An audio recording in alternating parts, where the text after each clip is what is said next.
और अब बात एक महत्वपूर्ण खबर की।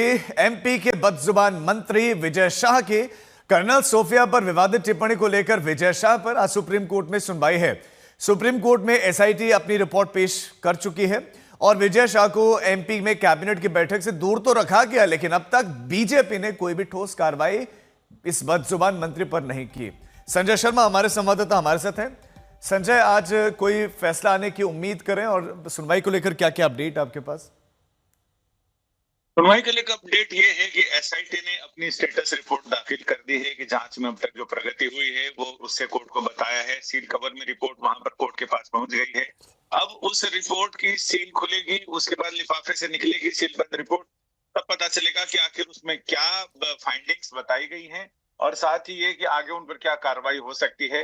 बहुत ज्यादा चूंकि कोर्ट ने पिछले दिन भी जब सुनवाई पहली बार हुई थी तो कोर्ट ने उनको बहुत सारी नसीहतें दी थी और ये कहा था कि इस तरह से आपको बयान नहीं देने चाहिए, आप एक जिम्मेदार पद पर हैं, आप इस तरह से कैसे बोल सकते हैं।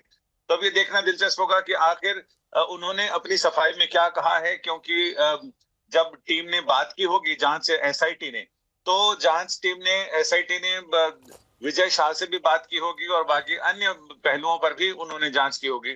तो जांच रिपोर्ट क्या आती है उस पर ही कोर्ट में आगे की सुनवाई डिपेंड करती है। ठीक है संजय, आप नजर बना रखें, आपके पास लौटते हैं। तो मंत्री हैं विजय शाह, वो इस तरह का बयान देते हैं, लेकिन सवाल यह है कि नेता इस तरह का बयान देते हैं उसके बाद माफी मांग लेते हैं, तो इस तरह से एक सामान्यीकरण इसका कर दिया गया है। सवाल यह कि स्ट्रांग एक्शन होना चाहिए था, पार्टी के लेवल पर भी एक्शन होना चाहिए था, जो अब तक नहीं हुआ। इसीलिए विपक्ष के निशाने पर इस समय बीजेपी है कि बीजेपी की एक नहीं कई कई कई नेता इस तरह के बयान दे चुके हैं, लेकिन कार्रवाई नहीं हुई। सुप्रीम कोर्ट में मामला गया।